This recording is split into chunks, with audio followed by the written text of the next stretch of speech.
Testing.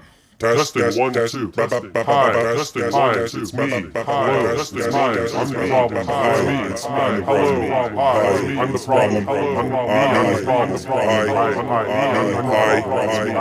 hi, Hi, it's problem. Me, problem. Hi, it's problem. Me, problem. Hi, it's problem. Me, I'm problem. Me, I'm problem. Me, I'm problem. Me, just keep saying hi, hi, hi.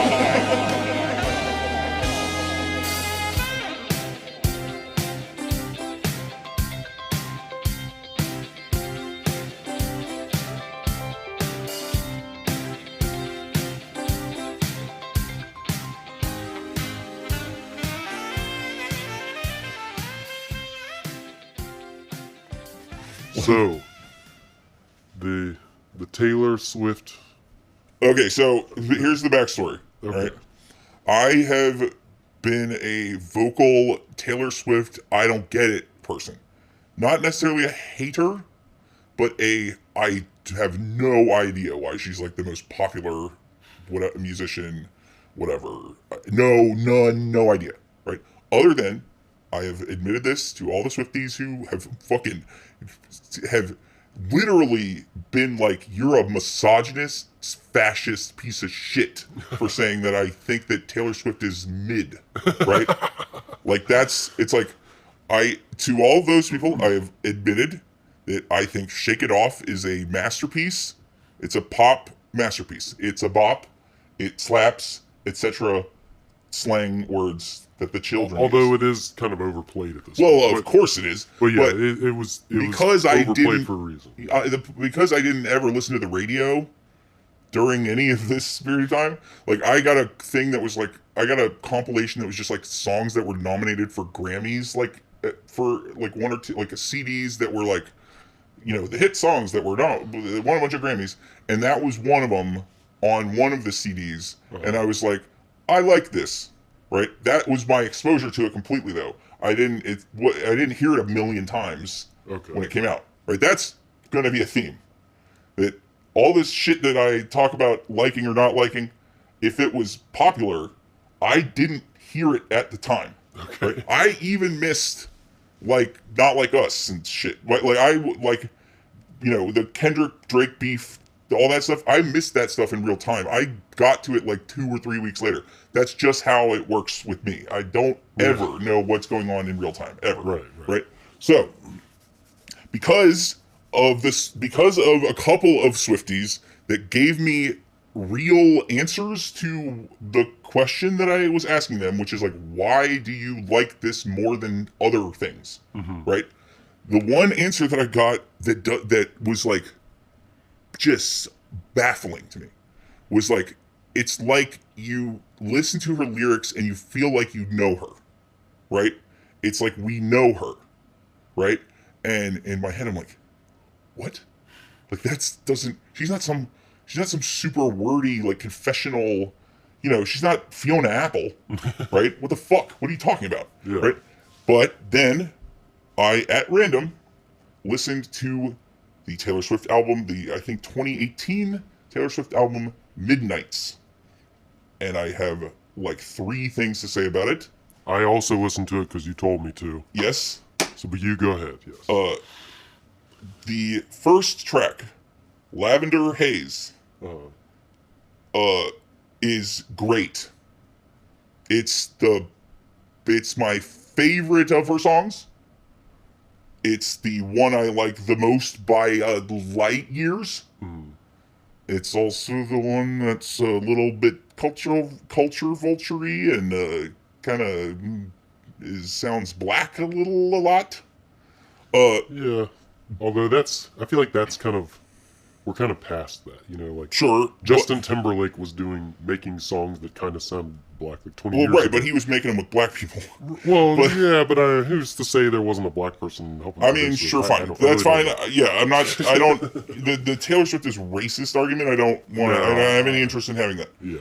But, my point is that, like, it's the one that sounded totally different than other ones. Yes. Right?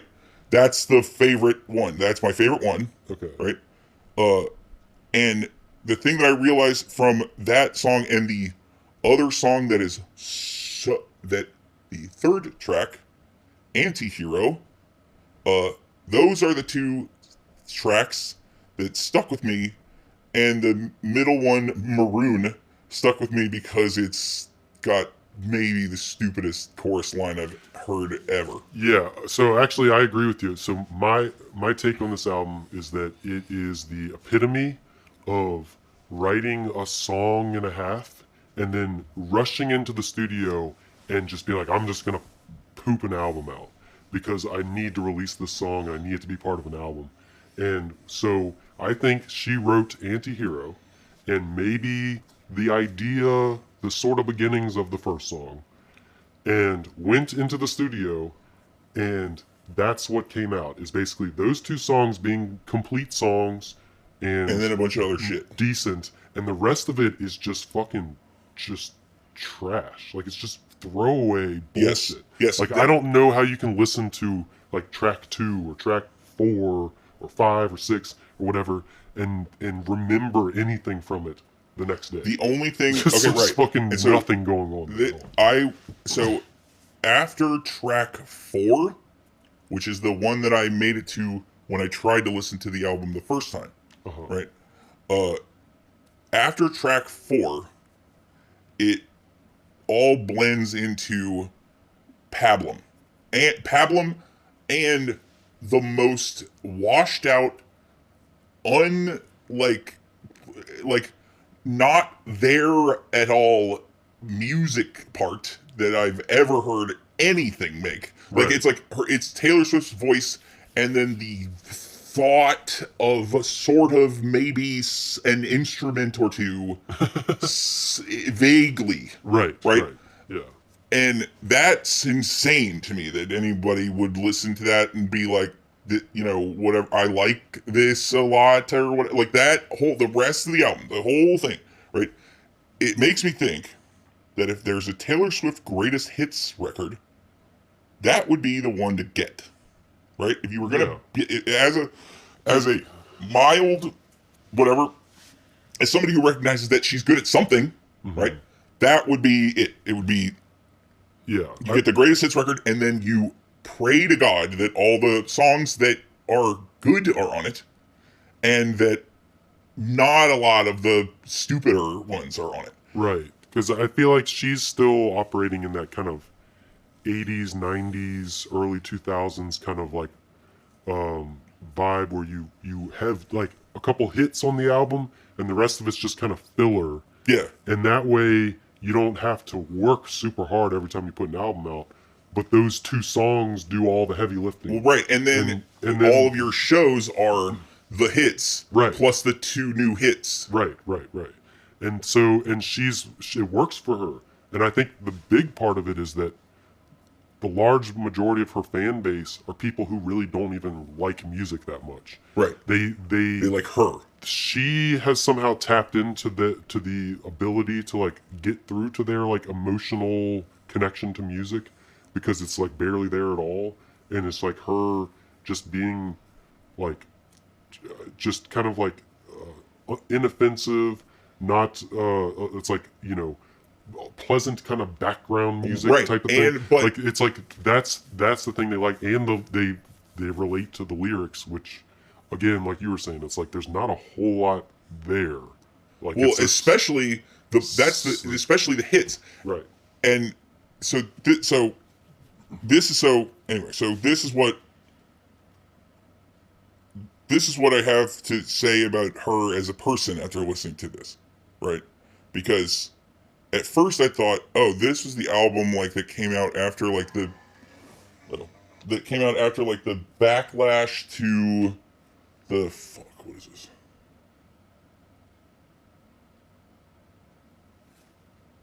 Oh, hold on 1 second.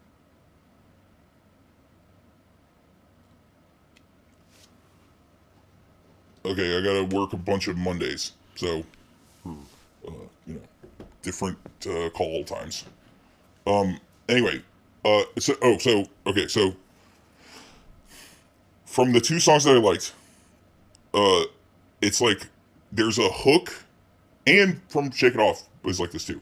Although Shake It Off is a better written song than both of the other ones. Right. But there's a hook that's great. And it's like, and I could, I could hum or sing that hook like now after listening to the album like a week ago and and barely remembering anything else about it. There's a couple of fucking banger earworms in there that are worth the price of admission if the price of admission isn't as fucking insanely expensive as it is. Right? Like fucking the whole thing about paying thousands of dollars to see Taylor Swift in a fucking arena is insane, and I don't know why anyone would do it at all ever. Yeah. But the thing I noticed about her as a songwriter that is hilarious, and that is the reason why I am going to listen to another Taylor Swift, at least one other Taylor Swift record, is because what I noticed time and time again, especially in the good songs, but even more in the less good ones, right, is that she has a great line. There's a great line in especially the two that I like, right, where you're like, I relate to that. That's a feeling. That's a whatever, right? And she starts feeling herself, and the next line is like dumb as fuck. Right. Right. Yeah. And so that keeps happening. And then on the songs that are not as good or actually bad, the line that she's feeling herself about is dumb as fuck and bad. Right. Like, so Scarlet, it's maroon. That's fucking stupid. Right. Snow on the beach. It's fucking beautiful, or whatever the fuck that the fourth track is. So stupid, right? Like, it's like, that's so stupid. There's snow on beaches. That's crazy. What are you talking about? Like, snow on a summery beach, I suppose that would be like, oh yeah, it's fucking beautiful. Like, but there's snow on like rocks in fucking Massachusetts and beaches, and that's not beautiful at all. You know what I'm saying? Like, it's like whatever. It's something that can be beautiful. Sure, right, but it's like, but what is there an analogy to something? Like, what is the song I have no idea, and that's the other thing, right? It's because the music is so non-existent. Yeah. Right? And because it's so, it's sort of just ethereal and like the stuff that sticks. Yeah. Right? Yeah. It's me, hi, I'm the problem, it's me. That I have been doing that. I've been singing that on a loop in my head for weeks, right? Sometimes I think that everybody is a sexy baby, and I'm a monster in the room.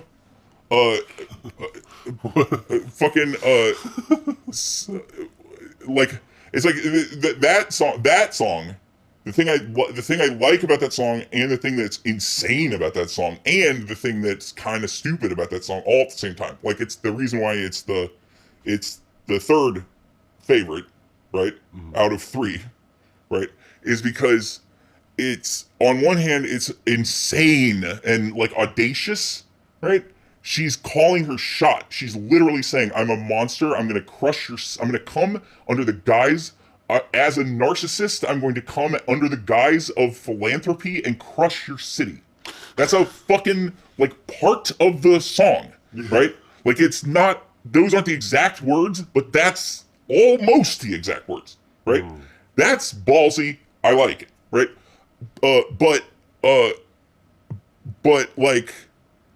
And the chorus of hi, or it's me, hi, I'm the problem, it's me, is genius.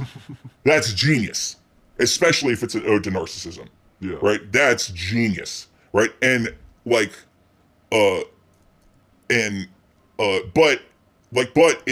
you hear it and you're like, oh, these are her honest thoughts. She's a fucking psychopath. Right.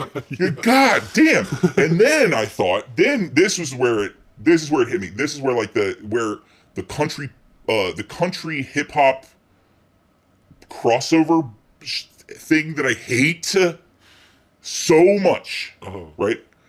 Taylor Swift is one of the primary people that's responsible for it, because she instead of like hip hop or R&B artists like doing country, right, which is what most of it is. She is a corn-fed country gal who's doing hip hop bravado, right? Yeah. Which is that's way more of an interesting flip, right? But it only lasts so long because at the end of the day, she's either lazy or she's too corn-fed and, honky-ish to fucking pull it off for an entire album, and she's gotta fucking put out every goddamn motherfucking halfway written dumb piece of shit on her 21 song record. Yeah, I think that album was it 1989, the one with Shake It Off on it. That was kind of like the crossing point where, like, after that was so massively successful. She had like 5 hit songs that came off of that album or whatever it was. And it's like after that, the narcissism really fucking kicked up a notch, and she was like, I can do no wrong. And so she put out like a string of fucking shitty albums that were kind of like along that same line, and that Midnight's one is the same thing. It's like she hasn't really changed the concept. It's like she's made multiple albums with the same concept. Yeah, but and she's it's also all about her and her fucking her relationships, her relationship to like the media and shit. And it's all very Trump-like. At the end of the day, yeah, it is. It's I feel about her like I feel about Trump. It's like you're either in that cult and you think that she can do no wrong and she's great and amazing and genius, or you're standing outside of it being like, what the fuck is this? What the fuck is this? You know, like that's those are the two camps you can be in. And it's just like, yeah, I'm definitely not in either of those cults. But like, it's, yeah, I mean, like, and it's the same thing. It's the same cult. It's the same cult of personality thing where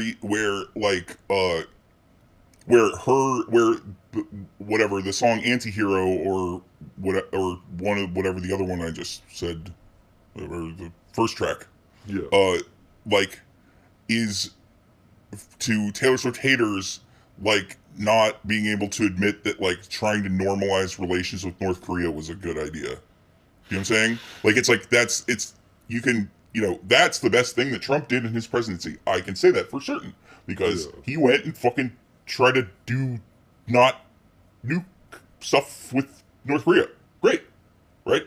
Please go over there and hang out and fucking bring him into the fold or whatever. I don't remember if that was before or after he was like tweeting about fucking bombing them or whatever. It was he tweeted about bombing them and then he met Kim Jong-un. Okay. Well, yeah. So yeah, that was on the list of shit. It's the only good thing he did. That was not on the horrible list. It's like yeah, but I'm saying like in that same vein, right? Or I think the more appropriate analogy is Hillary Clinton, and I can't remember who said this because somebody said it, right? That like Taylor Swift and Hillary Clinton, was it you? Maybe. That it's Taylor Swift is Hillary Clinton. It's like a rabid, absolute, insane fan base of people who think that she's God. Right. And then a bunch of people that despise her. Right. And then which is the same as Trump too. Like Hillary Clinton and Trump have a lot in common. Right. Actually. But the difference is the middle people, right? The people that are like, well, I voted for Hillary because like Trump seems like a fucking crazy person and she seems less crazy. Yeah, right? It's like the same as like the people who's like, well, I never listened to Taylor Swift, but my daughter's a huge fan and took her to the concert, like that. Or it's like, right, but you're passively supporting the flip side of it, right? But the flip side of it is more true, where like the Taylor Swift haters, and this is the reason why I even try to like do this, right? Is because like the Taylor Swift haters are super annoying. Right, the haters, not the people who are like, whatever about her politics or whatever about her personality, whatever. I don't like her music, right? That's fine. That's me-ish, mostly, Yeah. But the people who are like, the people that turned her into like a fucking, right or a left wing demagogue in their minds, right? That's insane, right? Yeah. It's the same thing with Hillary Clinton, right? It's like the people that are like, Hillary Clinton's a blah, blah, blah, like, whatever the like campaign against her forever, right? Was like a lot of bullshit mixed with truth, right? And it's Taylor Swift is the same way. Trump is less. There's less bullshit in the hate of Trump. That's right? true. Yeah. Like, and but it's the same thing in that like the people that hate the people that the through line between all the people that hate all of these people is that they can't admit that they did something good, right? And like that's where Taylor Swift, it's like, nope, she's got a couple of straight bangers.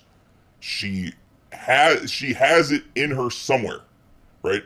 But she is but she's a business person first, right? Yeah. Right, and like that's sucks and is bad, and but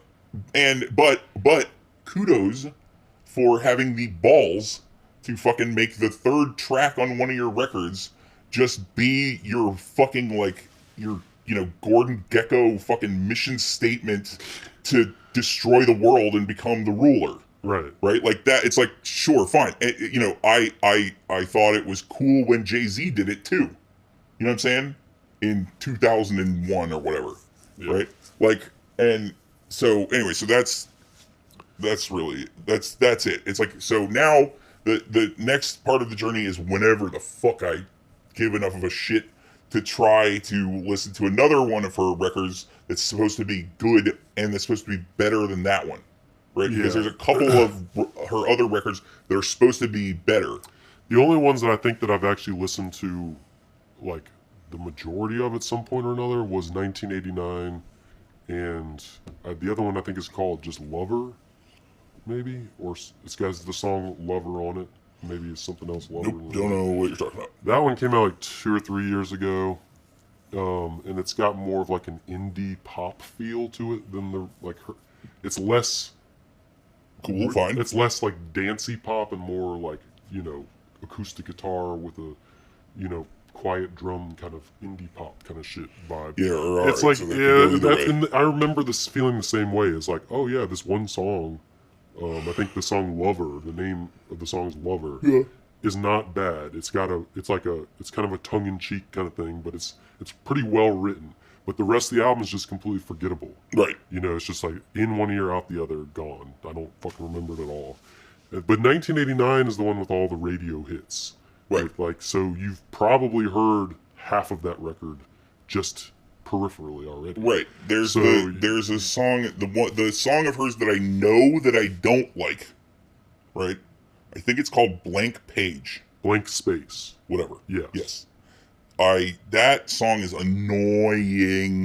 That one is kind of annoying, and there's another one from the album that was a hit also that's kind of annoying. It's like Out of the Woods, where she's just like, are we out of the woods yet? Are we out of the woods yet? Are we out of the woods? It's like fucking, stop it. Like that's just no idea what the fuck that is. Yeah, it was like the least popular song that was released as a single on that album, I think. Yeah. But yeah, I mean, there was like it's all kind of generic. None of it is like, oh, this has such a new sound or anything like that. It's just, no, of course it's just not. like a fucking kind of, this song is kind of catchy. But I don't. This song's kind of catchy. Yeah, There's the it's one like with Kendrick Lamar on it. Yeah, and but Bad Blood. Yeah, it's like that. It's okay, but yeah, it's like I don't know. That's like the best. It's like best she's got it album wise. Ultimately, it's like the thing. My thesis that I will at least give another album's amount of chance to proving, right, is that because I don't fault anyone for not reinventing the wheel. That's nobody.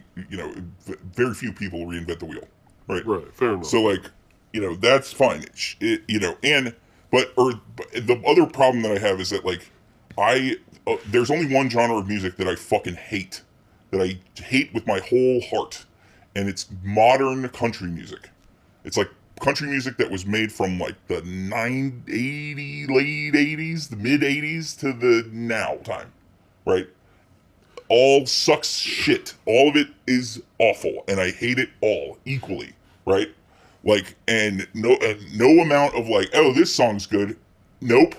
Not if it sounds like that, it doesn't, right? Because like I've heard like country or guys or whatever the fuck. I've heard like acoustic records. Yeah, fine, good. Singer-songwriter shit, great. As soon as you start singing like this, fuck off. Yeah. No. There's a couple like people who are doing their kind of alt country or whatever, and so they're like, fuck the past 30 years of country, I'm sticking with like Willie Nelson and that kind of shit. Sure. And it's like, though, but even some those, of them are okay, some of them are not that great. It all 1000% Yeah. depends on what the production is like. That's true too. If it's country music with auto-tune, automatically really bad. Awful. But auto-tune doesn't make every genre bad, but it makes country terrible. There's one song, single song, that came out in the 90s or 2000s that is a modern country song that I do appreciate, and that's as good as you're gonna get, unless you're talking about like Dolly Parton, because like Dolly Parton, I've heard some of Dolly Parton's like shit that came out in like the 2000s, whatever, and like it's not bad, but that's again it, especially for somebody like Dolly Parton who put out some fucking absolute like the acoustic, just her singing by herself version of "I Will Always Love You" is one of my fucking like is a song that will make me weep like a baby. Like, Jolene is awesome, right? Like, whatever. It's like, love for Dolly Parton, right? Supposedly she wrote both of those songs on the same night. Yes, and that's insane. And I Will Always Love You was about Porter Wagner, because she was his, like, singing gal on the side in his show. Right. For a long time, number of years, and decided to go off and make a solo career. And that was her song to him, like, appreciate that you kind of, like, helped me get my start, and I'm not leaving you because I don't love you. Right. It's because I need to move on, and like. Right. So yeah, it's a powerful song. Right, and the like product again, even country that fucking from the golden age, sometimes the production fucks it up, right? Like it's like it's like, but her singing that song by itself makes me also hate the Whitney Houston version. Like because that's like way overproduced. It's fucking it. When you hear Dolly Parton sing it, it's like, oh, this is like the sweetest song I've ever heard. Yeah. Right. It's the sweetest. She's the sweetest girl in the world. Right. It's like to take that. Whitney Houston kind of belts it out. Right. Take that and belt it out is fucking insane. It's like it ruins the whole thing. There's not enough lyrics to belt it out. Yeah. Right. It's the same thing, to a lesser extent. Nielsen's "Without You," Mariah Carey's version of that isn't bad. Yeah. Right. Mariah Carey gets away with a lot, like that. Other halfway, like Mariah Carey and Whitney Houston are that's where that ends for me.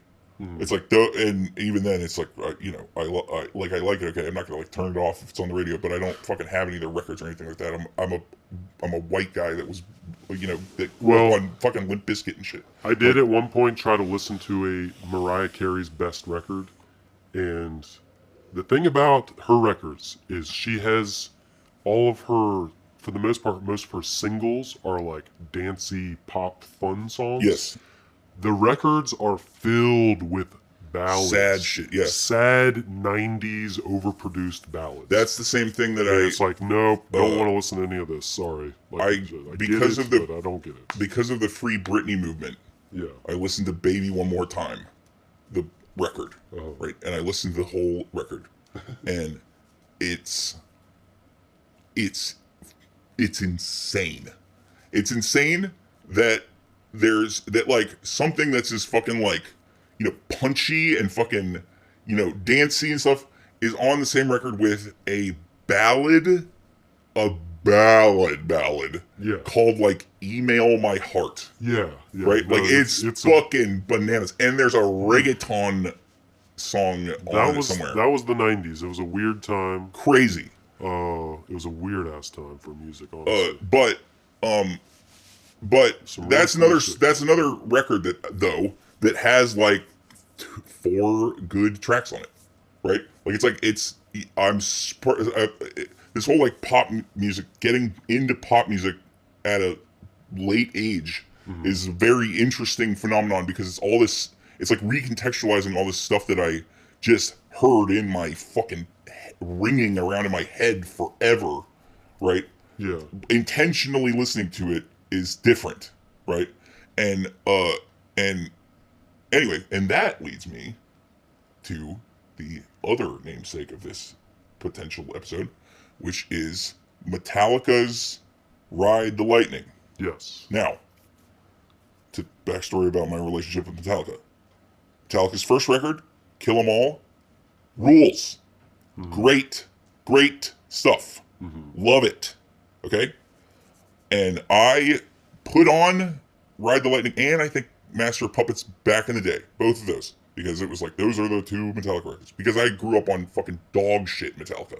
Like, Saint Anger shit. Right, when we were in high school, Metallica... Awful luck. That's when Metallica had just cut their hair and gotten sober. And yeah, just sucked cock, right? Yeah. Like, so, I feel like they've gotten cooler again. Like, they're having more of a renaissance. Well, or it's because the internet elevated at least Ride the Lightning to the point where it's like, all right, I have to at least give it a try, right? And because what happened when I was younger, right, was that anytime both of those records, Ride the Lightning and Master of Puppets, both begin with like acousticy, like a little interlude acoustic shit. Yeah, and at first I thought I'd put the wrong thing on. I remember saying, with both of them, right? I remember saying, like, what the fuck is this? And turning it off, right? Both records, right? Now, with Ride the Lightning, because I listened to it for literally another 15 seconds, right? It was like, oh, this is what they were talking about. Okay, I'm in, right? And the thing that I like about it that they stopped doing because it's like kind of like impossible to do a bunch of times is like their music and it makes me totally understand the like Metallica, like the those people, because I never got that shit because it was always like it's kind of lame, right? Like why are you like this? Yeah. Right? Like is because Ride the Lightning, pretty much all of the songs on Ride the Lightning are right on the edge of being like atonal noise and being like heavy metal shit, right? It's like, where like occasionally like you'd have a guy singing like this, right? And it's like kind of lame and you're like whatever. Right. But like the in between parts and stuff, it's just like chugging like almost not even notes. Right. And that's it's like if you wrote the tabs, it would be like percussion tabs for the guitar. Right? Have you heard of a band called Knocked Loose? Yes, I saw them perform live at a thing, and then they played with Jimmy Kimmel with Poppy, and apparently a lot of Jimmy Kimmel fans were upset by it. Like, I was watching it with my 3-year-old, and what? He was scared by or whatever. Oh, sure. Well, I mean, it's just like, well, whatever. But I don't like. All right, so I haven't listened to their record, so I don't. Well, all right, I just listened to it yesterday actually, and it is exactly how you just described the Metallica thing, except it is 100% that. It's like their guitars are tuned so low that when they do a riff, it's hard to tell if they're changing notes or it's just like, and then scream blast and fucking blast beat drums, and it's just like the guitar is really just a texture more than it is notes. You know? Yeah, And like it's Korn. yeah, but like Metallica, at least they were playing notes. It's the production of that album was pretty lo-fi Yeah, compared to some other shit that I feel like came out around the same time, and they're definitely more lo-fi than their later shit, and so it has that kind of quality. But then, like, yeah, some of these modern like metal and metalcore and hardcore bands, it's like they are really pushing that to the limit to where like their guitars are tuned so low and there's so much distortion on it and shit. It's like there's the notes. If there's notes there, you're not picking them out when you're hearing the music. right. You're It's an experiencing assault. it. Yeah. And So I'm usually, this is what I'll say from just listening to that one song twice, because it was like, oh, I had heard the controversy, the controversy. So I was like, oh, okay, well, I'll have to see about the controversy, because I had heard that like this record was good. Like the Knock Loose one. yeah, I have it. You talking about the new one? Yeah, I have it to be. It's in the fucking the goddamn fucking giant queue of records I have to listen to. Yeah. Right, along with literally hundreds of others.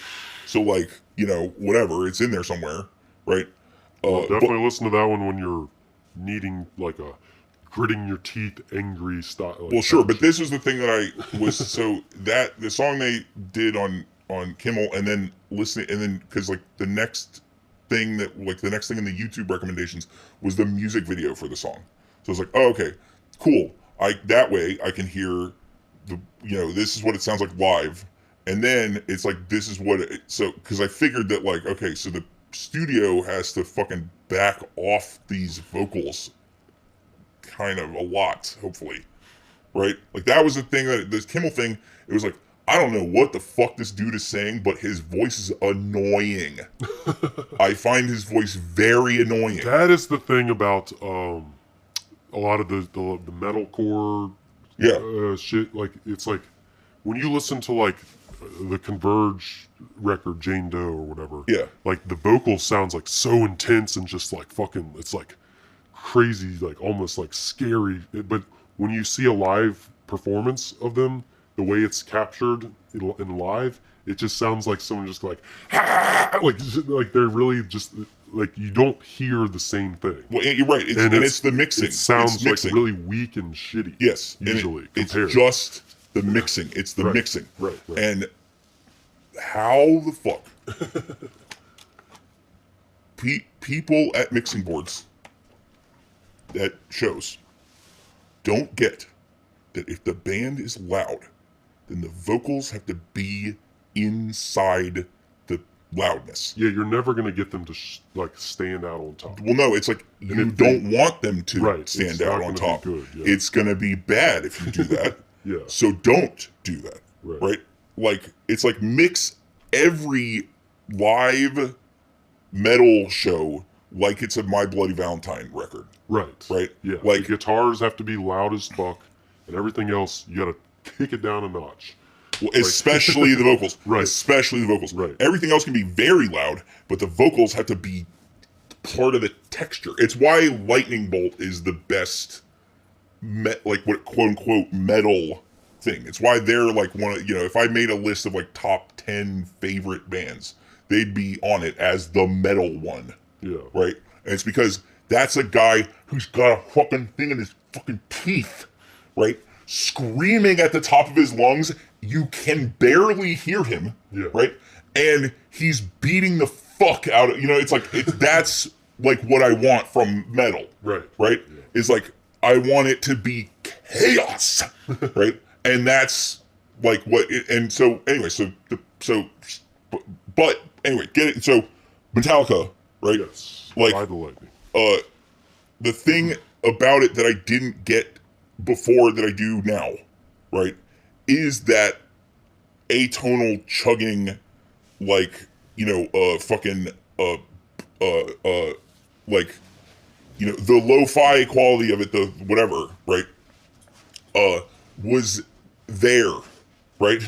I always took it as like, this is just for lamos, right? It's like, it's the same thing I think / thought anytime I tried to listen to like,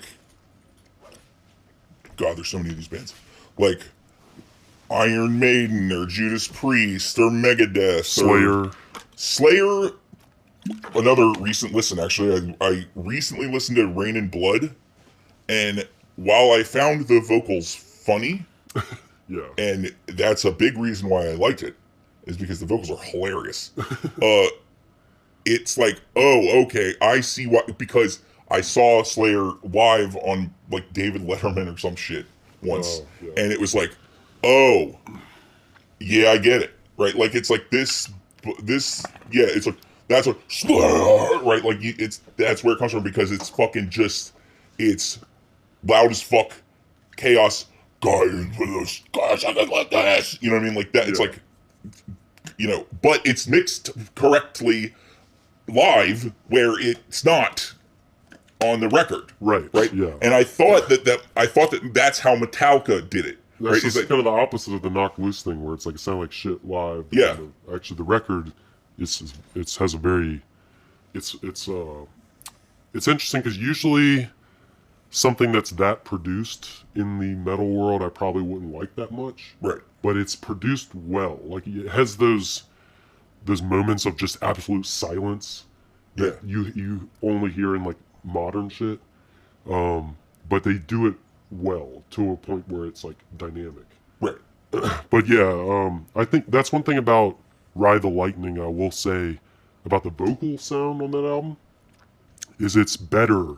It's more metal It's more, than like Slayer or Megadeth shit that was coming out around the same time. yeah, it's more woven into the fabric of what's going on. It sounded more like an angry guy and less like a pissed off opera singer or something. Yeah, You know what I mean? although that is the other thing that I've thought about Metallica, right? Is that the other thing that I realized that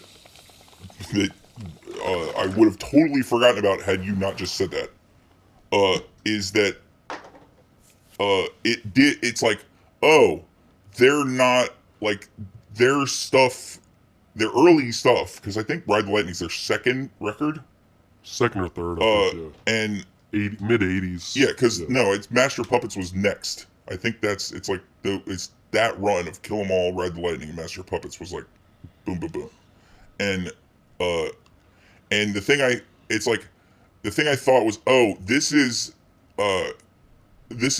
Nirvana for people who like late era Ozzy Osbourne, right? It's like Crazy Train Ozzy Osbourne, but for people that are darker than that, right? Right, but like something like Minor Threat, which that's just a step too far.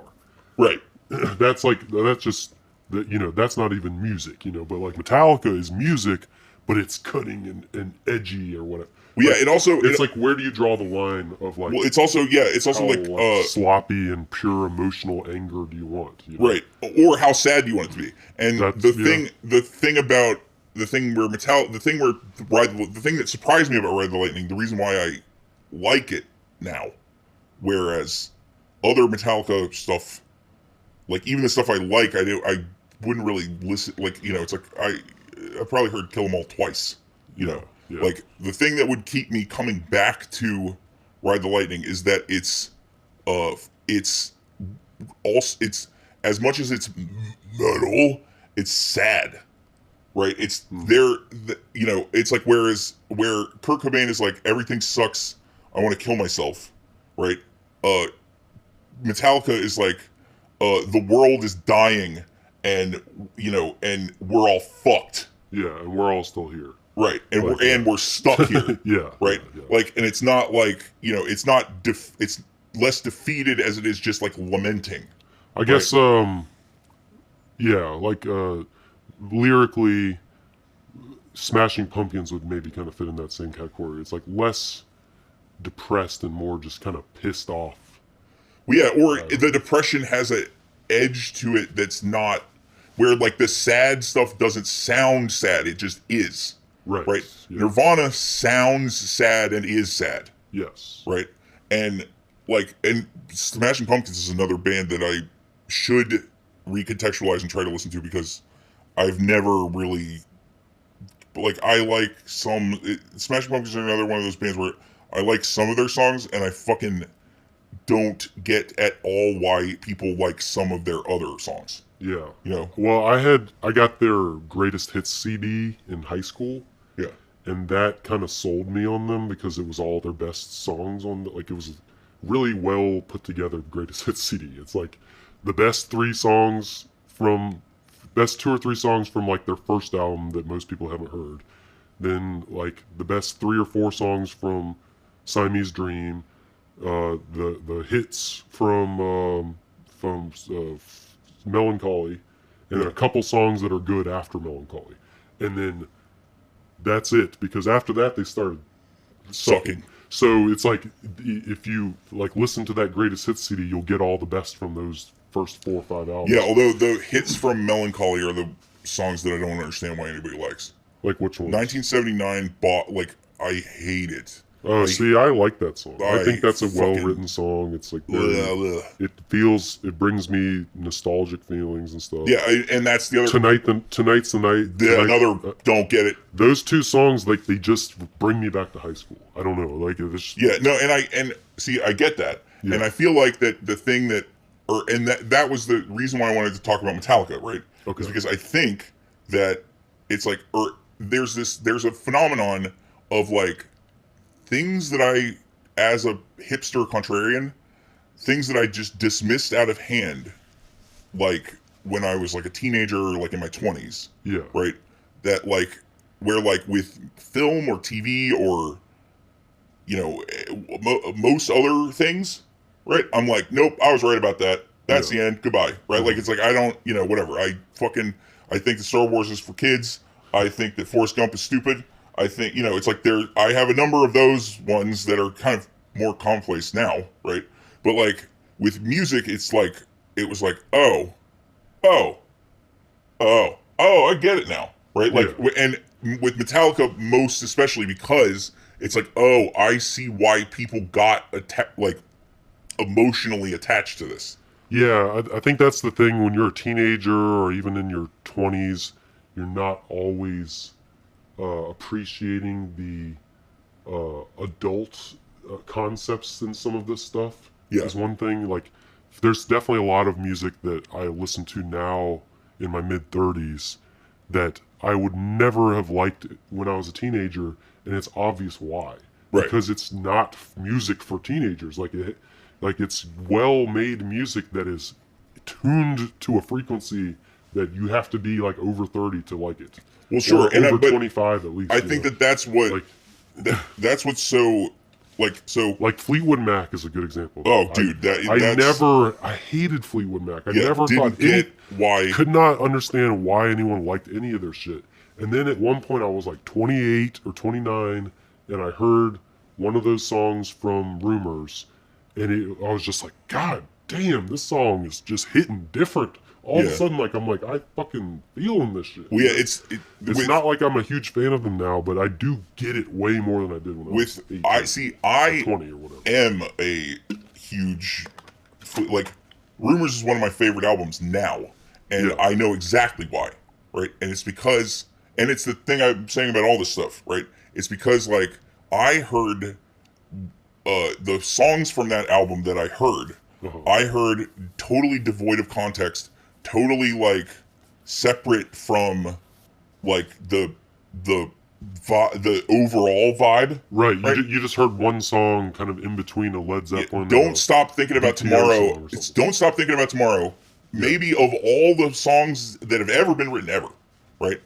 Don't Stop Thinking About Tomorrow has the widest chasm between the like pop by itself version that like you hear on the radio as like one song versus in that record. Yeah. It's completely like different. It's totally different to the point that like that it's the polar opposite thing that you think it's like it's the saddest song, right? It's like it sounds upbeat on the radio, and then you listen to it in the context. well, because you're like, it's like, You're oh, like, don't oh. stop thinking about tomorrow. Yeah, the future is, the future's bright, blah, blah, blah. Right? Yeah. And it's like, no, don't stop thinking about tomorrow because, like, I fucking hate you, bitch, and you ruined my life, and, you know what I mean? It's like, that's the whole record, right, is mainly two people, but really 3 or 4, right, that are just sniping back and forth at each other, and then you have to sing backing vocals on it, you piece of shit. Right. Right? Yeah. And it's like, that being the context of, like, soft rock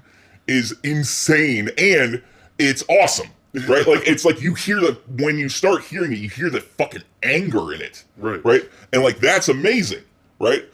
That's my favorite things in the world. All of my favorite art, right, gives me 2 feelings at once, at least, right? And my favorite things give me all the feelings all the time, right? Yeah. Like, my favorite movie of all time is Blue Velvet.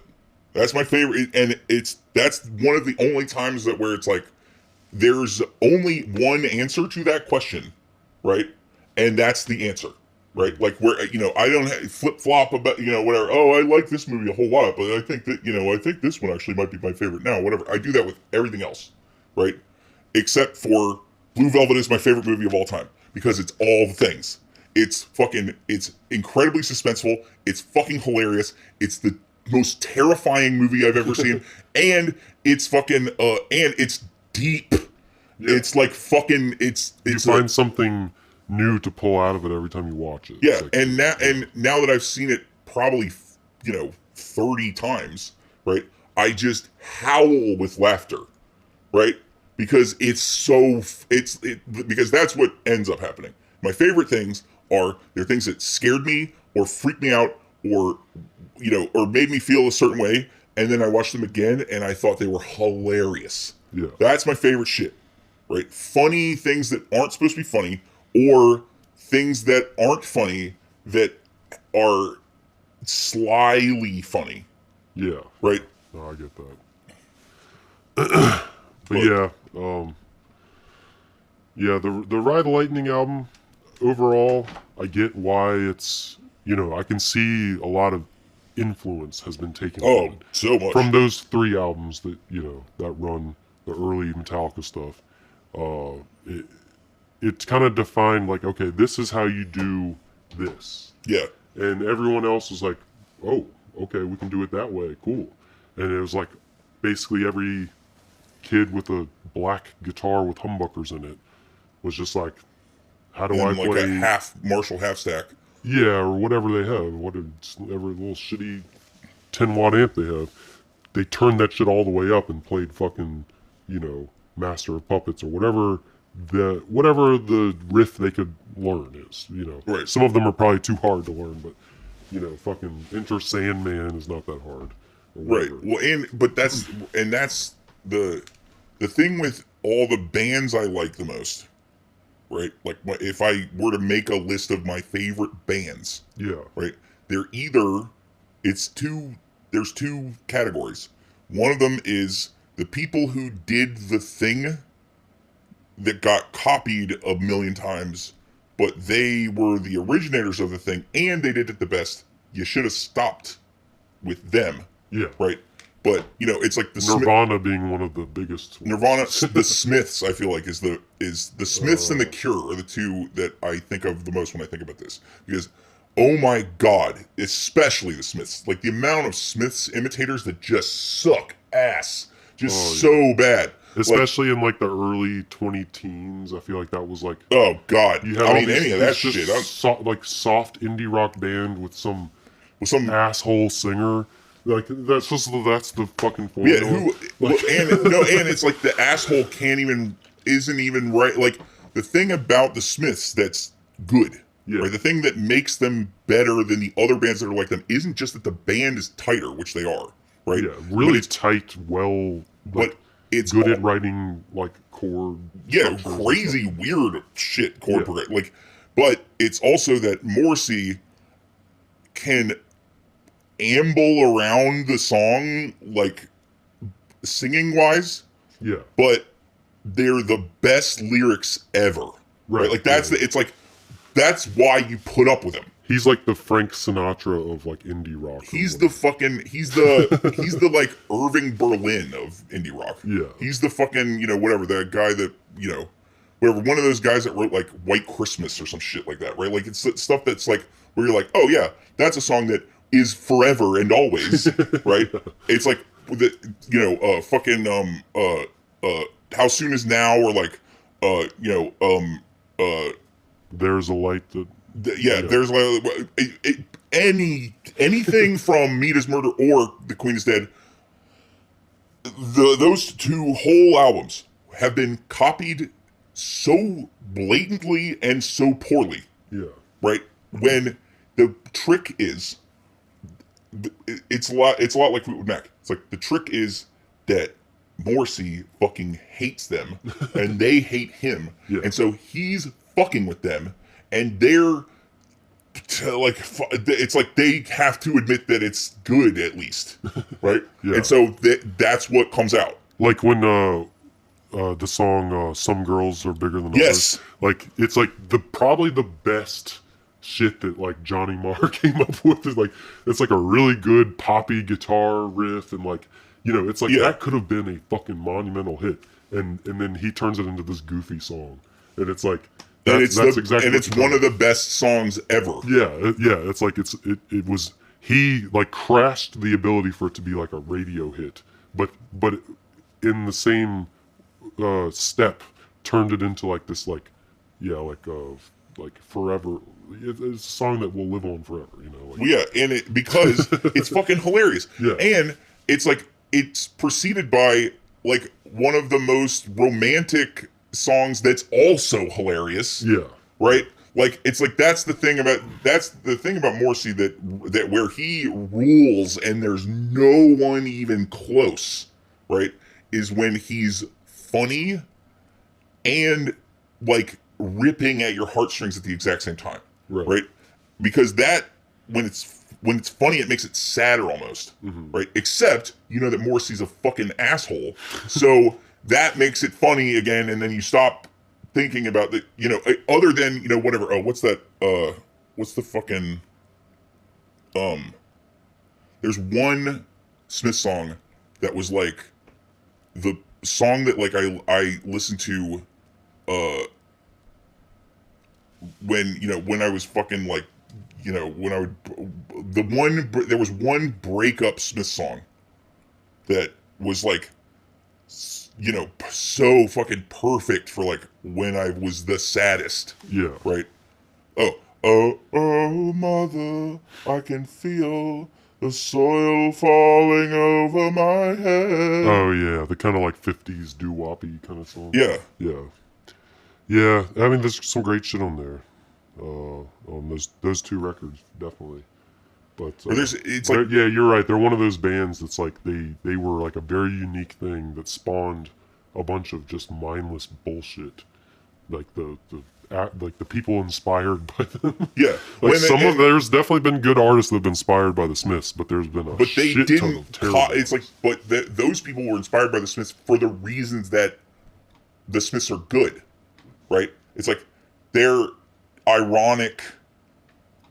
It's like if you're inspired by their music, you're not gonna do it because it's the same thing that people were saying about the Strokes. I remember reading this review, and it was like of like Is This It or whatever, Room on Fire, and it was like the start of the review was like the Strokes are better than you, right? They do. Oh, you can do that too.